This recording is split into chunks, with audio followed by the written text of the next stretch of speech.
tal, chicos? Les habla el profesor Jan Sarco Guamani del curso de Física del Centro Pérez San Marcos. En esta oportunidad vamos a desarrollar la semana número 7, donde veremos el tema de trabajo y energía. Recordemos que estos temas son muy importantes porque nos permiten reducir algunas operaciones que antes en los temas pasados podemos generar, ¿no? Entonces, estos métodos de solución mediante el trabajo y la energía nos van a ayudar mucho en algunos problemas.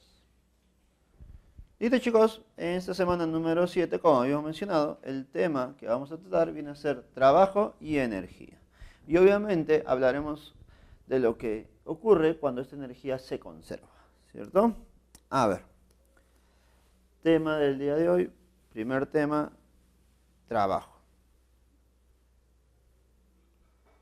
¿Listo? ¿Cómo podemos definir el trabajo, chicos? Podemos encontrar dos definiciones sencillas o básicas. El trabajo viene a ser la manifestación de la energía. Recordemos que todo cuerpo puede poseer energía, ¿cierto? Existen tipos de energía, energías mecánicas, energías nucleares, energía solar, infinidad de tipos de energías, ¿listo?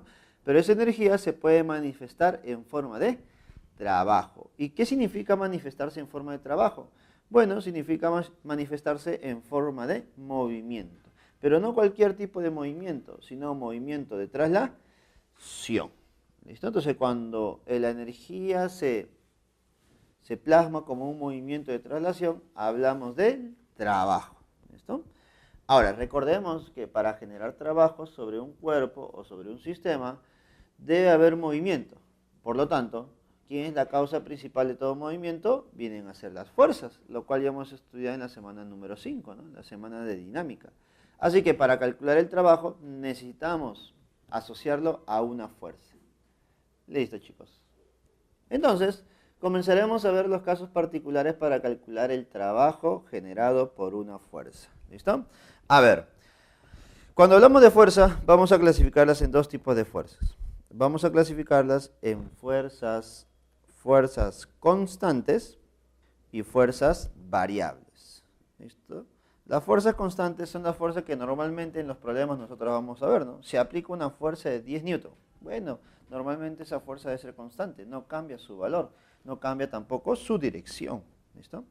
¿Qué pasaría si las fuerzas que se aplican sobre un cuerpo son constantes? Debemos analizar los tres casos para este tipo de fuerzas. ¿Listo? Vamos a ver 1, vamos a ver 2 y vamos a ver 3. Tres casitos. En los tres casos yo debo analizar a un cuerpo en movimiento, un bloque en movimiento, porque debido a ese movimiento se ha generado trabajo, ¿no? Ya está. En los tres voy a considerar que el movimiento es a la derecha. En los tres voy a considerar que la distancia recorrida es d. Distancia recorrida es d.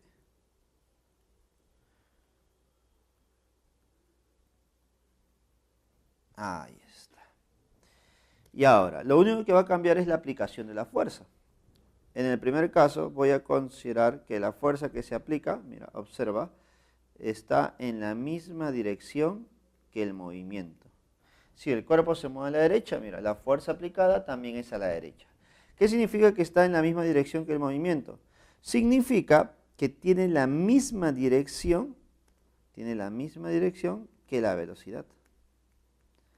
Significa que tiene la misma dirección que la velocidad. Cuando ocurre eso, yo puedo decir que el trabajo de la fuerza F es igual a fuerza por distancia recorrida por el cuerpo.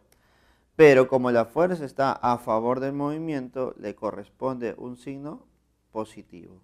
Entonces podemos decir que cuando la fuerza está a favor del movimiento, el trabajo generado es positivo y el valor sería fuerza por distancia. ¿Listo? Ahora, veremos el siguiente caso. El cuerpo nuevamente se está moviendo hacia la derecha, pero en estos instantes la fuerza que yo voy a aplicar es hacia la izquierda. Es decir, es en contra del movimiento. Y si es en contra del movimiento, también es en contra de la velocidad. La velocidad y la fuerza tienen direcciones opuestas. Cuando ocurre eso, el trabajo de la fuerza F se calcula como fuerza por distancia.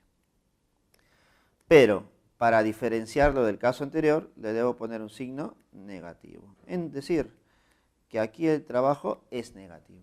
Mira, ya hemos visto trabajo positivo y un trabajo negativo. Cuando la fuerza está a favor del movimiento y cuando la fuerza está en contra del movimiento. Entonces, ahí ya vas recordando, ¿no? Profesor, yo ya he visto fuerzas.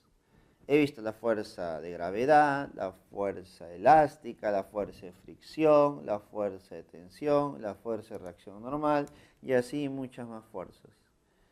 Pero siempre existe, mejor dicho, siempre hay una de estas que hemos mencionado, siempre está en contra del movimiento. Una de las que hemos mencionado siempre está en contra del movimiento. ¿Quién crees que sea? A ver, fuerza que está en contra del movimiento. Entonces recordemos la teoría de la semana número 5 y podemos decir que la fuerza que siempre está en contra del movimiento es la fricción. Entonces si por ahí en un problema te dicen, calcular el trabajo de la fuerza de fricción. Dime, de antemano el signo de ese trabajo debe ser negativo, obligatoriamente. ¿Listo? Ahora pasemos al último caso, que es muy importante también. El cuerpo se mueve hacia la derecha. Pero ahora la fuerza que yo voy a aplicar, mira, es vertical. ¿Listo? Es hacia abajo. ¿Listo? Ahora, lo que tú debes considerar es que esta fuerza, con la velocidad, ¿qué ángulo están formando? Profe, están formando un ángulo de 90 grados. Cuando la fuerza y la velocidad forman un ángulo de 90 grados, yo puedo decir que el trabajo generado por esa fuerza F es igual a 0. Es igual a 0. Profe, ¿por qué es igual a 0? Porque esa fuerza no está generando trabajo sobre el cuerpo. No genera trabajo positivo ni negativo. ¿Listo? No está ni a favor ni en contra del movimiento. Entonces ya tenemos los tres casos que nosotros debemos buscar en los problemas. Cuando la fuerza está a favor, la fuerza está en contra, o cuando la fuerza es perpendicular al movimiento del cuerpo. ¿Listo? Ahora, me imagino que en alguna oportunidad tú habrás visto, ¿no? Profesor, ¿qué pasaría si la fuerza es inclinada, ¿no? Respecto al movimiento? Una fuerza inclinada. Bueno, por lógica, creo yo, que tú ese tipo de problemas ya lo sabes resolver. Porque si la fuerza es inclinada, recuerda, si la fuerza es inclinada, lo que debemos hacer es descomponer la fuerza. Vamos a descomponer. Mira, observa. Aquí yo tengo un bloque. Este bloquecito se mueve hacia la derecha. La distancia recorrida es una distancia D. Y la fuerza que estamos aplicando, mira, ahí está, es una fuerza inclinada. ¿Cuánto es la inclinación? Vamos a poner por aquí. La inclinación es un ángulo de teta. Ya está. Entonces, ¿qué debo hacer yo primero? Lo primero que debes hacer es descomponer esa fuerza, obligatoriamente. A ver, si yo descompongo la fuerza, me quedaría una componente horizontal a la derecha y una componente vertical hacia arriba. La componente horizontal, recordemos, sería F coseno de teta. Y la vertical sería F seno de teta. Ahí está. Dejas de trabajar con F y trabajas con las componentes. Y notarás que F coseno, que es la componente horizontal en esta oportunidad, estaría a favor del movimiento. Por lo tanto, F coseno genera trabajo, ¿cierto? En cambio, F seno es perpendicular al movimiento. ¿Qué significa ser perpendicular al movimiento? Formar 90 grados con la velocidad. Si forma 90 grados con la velocidad, dime, ¿esa componente genera trabajo? No. La única que genera trabajo es la componente horizontal F coseno. Por lo tanto, yo puedo decir que el trabajo generado por la fuerza F simplemente es, mira, siempre debes analizar el signo, más, menos. Si es que la fuerza está a favor o en contra del movimiento. Y en este caso, la única componente que genera movimiento es F coseno. Por eso, el resultado del trabajo sería fuerza por distancia por el coseno del ángulo teta. Y de esa manera ya tenemos el trabajo generado por la fuerza F, siempre y cuando sea inclinada. Entonces, chicos, hemos visto ¿Cómo calcular el trabajo para fuerzas horizontales, verticales, inclinadas? Entonces ya estamos viendo casi todos los casos, siempre y cuando la fuerza sea constante. ¿Listo? Pasemos al siguiente caso entonces. Si en el primero las fuerzas deben ser constantes, dime, en el segundo debemos analizar fuerzas que sean variables, ¿no? Fuerzas que cambian su valor, o tal vez la dirección también. Fuerzas variables. A ver, ponemos por aquí. Fuerzas variables. Y este caso es sencillo, simplemente debes recordar lo que se cumple. Si una fuerza es variable, podemos decir que su valor va a depender del lugar donde se encuentra el cuerpo. A ver, profe, ¿qué significa eso? Imaginemos que el cuerpo se encuentre en esta posición. ¿Listo? ¿En qué posición está? Vamos a ponerle en una posición X1. Y sobre ese cuerpo se aplica una fuerza F1. ¿Ya está? Esa fuerza F1 o F va a cambiar. Si el cuerpo cambia de posición, por ejemplo, se va hacia la posición número 2, entonces la fuerza también debe cambiar a una fuerza F2. Ya está. Entonces, ¿cómo yo calculo el trabajo aquí?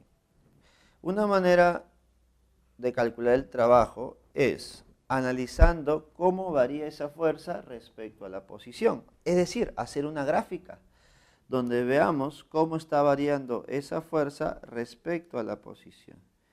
A ver, profe, entonces haciendo la gráfica sería algo así. Gráfica de la fuerza respecto a la posición. De una manera muy práctica voy a jalar los valores. Mira. Por aquí y por aquí. Ahí está, posición X1 y posición X2. Cuando es la posición X1, el valor de la fuerza será F1. Aquí. Y cuando es posición X2, el valor de la fuerza es F2. ¿Listo? F1 por aquí y F2 por aquí. ¿Listo? Ahora, para poder analizar la variación me deben dar más datos, ¿no? Pero lo normal, o lo que nosotros vamos a analizar en la mayoría de problemas, por no decir casi todos, es cuando la fuerza varía de forma lineal. Cuando la fuerza varía de forma lineal. Entonces, es una variación lineal, la gráfica es una recta. Y notaremos que en ese espacio de esa recta o de esa gráfica, debajo de esa rectita se ha formado, ¿qué cosa, chicos? ¿Qué se ha formado? Se ha formado una figura geométrica. Esta figura geométrica puede ser un rectángulo, un triángulo, un cuadrado, un trapecio, cualquier tipo de figura. ¿Qué debo hacer con esa figura? Calcular el área. ¿Y por qué el área? Porque el área, para nosotros, ¿qué va a representar? El trabajo de la fuerza F, la cual es variable. Entonces, si en un problema la fuerza es variable, ¿cómo calcula su trabajo? Graficando la variación de la fuerza en función de la posición y calculando el área bajo la gráfica. Obviamente en el intervalo que nos están dando. ¿Listo? Ahora, a esto debo agregarle algo, pues, ¿no? Porque habíamos dicho que el trabajo puede ser positivo, negativo o nulo. Por lo tanto, ¿cómo a partir de un área yo puedo saber eso, no? Entonces, para eso recuerda, si la superficie, si es que esa superficie está por encima, ¿listo? Está por encima del eje de las posiciones, es decir, cuando el área está por encima, se considera un trabajo positivo. Pero cuando el área está por debajo, esa superficie está por debajo, se considera área negativa. ¿Listo? Trabajo negativo.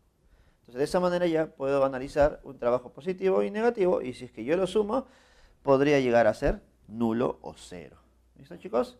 Entonces ya tenemos el análisis del trabajo de fuerzas constantes y el trabajo de fuerzas variables. ¿Listo?